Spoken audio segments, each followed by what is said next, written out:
गरुडभाज गच्छति महामार्गे वैतरण्यां वदतिङ्गे हे बाधे नरके यन्ति तन्मे कथय केशव।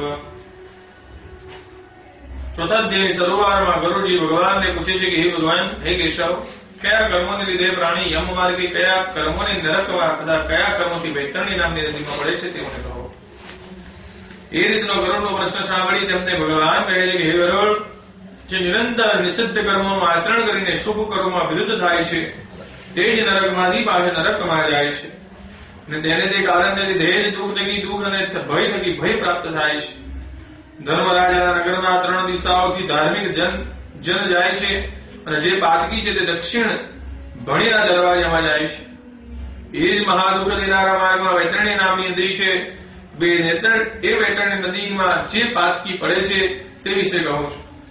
બ્રહ્મ હત્યા કરનાર, સુરાપાન કરનાર, ગાયો, બાળકો અને સ્ત્રીઓનો વધ કરનાર, ગર્ભપાત કરાવનાર, પોતાના પાતકો ઢાંકી રાખનાર, ગુરુ, દેવ અને બ્રાહ્મણનું દ્રવ્ય હરણ કરનારા તથા સ્ત્રીઓ અને બાળકોનું પણ દ્રવ્ય હરણ કરનારા, જેઓ કરજ આપતા નથી, જેઓ અનામત મૂકેલી પૂંજીને ઓલવે છે, વિશ્વાસઘાત તથા જેઓ ભોજનમાં વિષ ઘાલીને તેને યોગ્ય હિંસા કરનારા, બીજાઓના દોષ ઉઘાડા કરનારા, ગુણવાન પુરુષના ગુણનું વર્ણન ન કરનારા, ગુણવાન પુરુષની સાથે મત્સર એટલે અદેખાઈ કરનારા, નીચની સાથે પ્રીતિ કરનારા, મૂળ કુસંગત કરવાને રાજી રહેનારા, તીર્થ, સજ્જન, સત્કર્મ, ગુરુ અને દેવોનું નિંદા કરનારા, પુરાણ, વેદ, મીમાંસા, ન્યાય અને વેદાંતોનું દોષ દેનારા, દુઃખી જનોને જોઈને આનંદ પામનારા તથા આનંદી જનોને દુઃખ દેનારા, નઠાર વચન બોલનારા, જે નિરંતર નઠારા સ્વભાવના,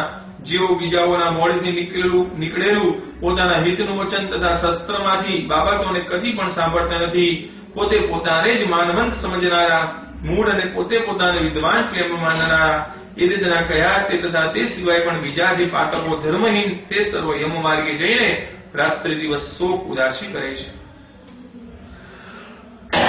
તથા કેટલાકને યમદૂતોના માર પડ્યા જતા વૈતરણીમાં પડવું પડે છે એવા જે પાતકી તે તમને કઈ સંભળાવું છું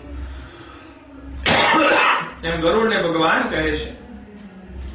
માં, બાપ, ગુરુ, આચાર્ય તથા પોતાની મનથી જે જન પૂજનીક હોય તે સર્વનું જે અપમાન કરે છે તે વૈતરણીમાં પડે છે। પતિની સેવામાં તત્પર છતાં જેણીના ઉત્તમ આચરણ, કુલીન એટલે કુલવાનની દીકરી હોય તથા વિનયયુક્ત નમીને ચાલનારી એવી પોતાની સ્ત્રીઓને જે પુરુષ દ્વેષને લીધે ત્યાગ કરે છે તે વૈતરણીમાં પડે છે। સાધુ પુરુષ પણ ગુણને બદલે દોષ મેળે છે તથા જે પુરુષ તેમની અમર્યાદા કરે છે તે વૈતરણીમાં પડે છે। જે પુરુષ બ્રાહ્મણને પૂર્ણ વિશ્વાસ આપીને પણ એમ કહે કે હું તમને અમુક ફલાણો પદાર્થ રોધી આપીશ તથા જે પુરુષ બ્રાહ્મણને પાસે બોલાવીને આપવાનું દાન બીજાની તરફથી એ બોલાવેલા બ્રાહ્મણને ન આપતા બીજાને આપે એ બેઉ પુરુષો નિરંતર વૈતરણીમાં પડે છે। જે પોતે દાન આપીને હરી લેનારો, નઠારા શબ્દ બોલીને બ્રાહ્મણને ધમકી દેનારો, બીજાએ આપેલી જીવિકા હરી લેનારો, પુષ્પ કરનારને વારનારો, યજ્ઞનો વિધ્વંસ કરનારો, ભગવદ ગદા ચાલતી હોય તેનો ભંગ કરનારો, ગામ તળિયાની જમીનને ખેડીને વાવેતર કરનારો, ગાયોને ચારવાની ગોચર નામની જમીનને ખેડીને ખેતર કરનારો, બ્રાહ્મણ તથા ઘી, દૂધ, તેલ વગેરે રસનો વ્યાપાર કરનારો, દાસીની સાથે મૈથુન કરનારો, વેદમાં કહેલી હિંસા સિવાય માત્ર પોતાને માંસ ખાવાના હેતુથી પશુ હિંસા કરનારો, બ્રાહ્મણ કર્ણનો ત્યાગ કરનારો, માંસ ભક્ષણ કરનારો, મદ્યપાન કરનારો, સ્વભાવમાં મર્યાદા ન છતાં ઈચ્છા પ્રમાણે ચાલનારો, શાસ્ત્ર અધ્યયન થકી ભ્રષ્ટ થનારો, શુદ્ધ છતાં વેદાક્ષરનો ઉચ્ચાર કરનારો, કપિલા ગાયનું દૂધ પીનારો, જનોઈ પહેરનારો અથવા બ્રાહ્મણની સ્ત્રીનો સંભોગ કરનારો, રાજાની સ્ત્રીની સાથે સંભોગની ઈચ્છા રાખનારો, પરસ્ત્રીનું હરણ કરનારો, દીકરી સાથે સંભોગ કરવાની ઈચ્છા ધારણ કરનારા, બીજાની સ્ત્રી પતિવ્રતા છતાં તેની પર જુલ્મ કરનારા, ભગવાન કહે છે કે હે ગરુડ, તે તેમને જે પાતક કયા તે તથા તે સિવાય બીજા નિષિદ્ધ કર્મોનું આચરણ કરનારા તથા વિહિત એટલે કે ફાયદા ભરેલા કર્મોનો ત્યાગ કરનારા એવા જે એ મૂર્ખ વૈતરણી નદીમાં પડે છે। તે એમ કે પાતકી પ્રાણીએ આખા યમ માર્ગનો અતિક્રમ કરીને પ્રથમ યમલોકમાં જાય છે અને પછી તેને યમાગ્ના પરથી વૈતરણી નદીમાં નાખે છે. જે નદી મુખ્ય 21 નરક કયા તેમાં પણ મુખ્ય છે, માટે બીજા નરકોને પડતા મેલીને પ્રથમ તે નદીમાં જ નાખે છે. જેણે કપિલા એટલે કે કાળી ગાયનું દાન કર્યું નથી, જેની ઉદ્ધવ દેહાદી ક્રિયાઓ થઈ નથી, તેઓ નદીમાં પડીને સર્વ દુઃખ ભોગવીને પછી નદીના કાંઠા પરના વૃક્ષોમાં જન્મ લે છે.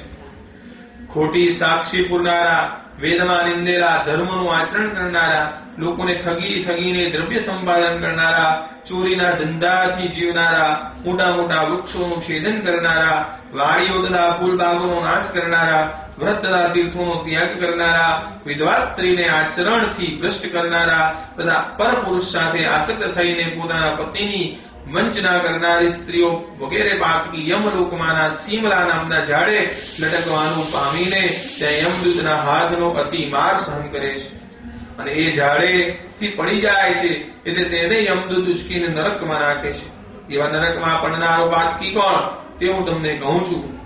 નાસ્તિક એટલે ઈશ્વર નથી એમ માનનારા, મિત્ર મર્યાદા પરંપરાથી ચાલતા આવેલા ધર્મને ત્યજીને નવા ધર્મમાં જનારા, હૃદય એટલે પોતાને ધર્મને તથા પુત્રાદીને સુખ થવાને અર્થે જેઓ દ્રવ્ય વાપરતા નથી એવા સુમપણું ધારણ કરનારા, રાત્રિ દિવસ વિષય એટલે કે સ્ત્રી સંગનું ચિંતન કરનારા, દાંભિક એટલે કપટથી જૂઠું આચરણ બતાવી ઠગનારા અને કૃતજ્ઞને કરેલા ઉપકારને ભૂલનારા એ સર્વે નરકમાં જનારા છે એમ જાણો.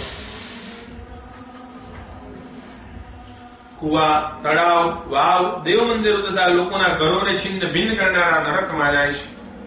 પોતાની સ્ત્રી, પુત્ર, ચાકર તથા ગુરુ વગેરેનો ત્યાગ કરીને જે પુરુષ ભોજન કરે છે તથા મરી ગયેલા પૂર્વજો, દેવો તથા યજ્ઞ યાગાદીને લગતી ક્રિયાઓનો ત્યાગ કરે છે તે નરકમાં જાય છે. ખીલા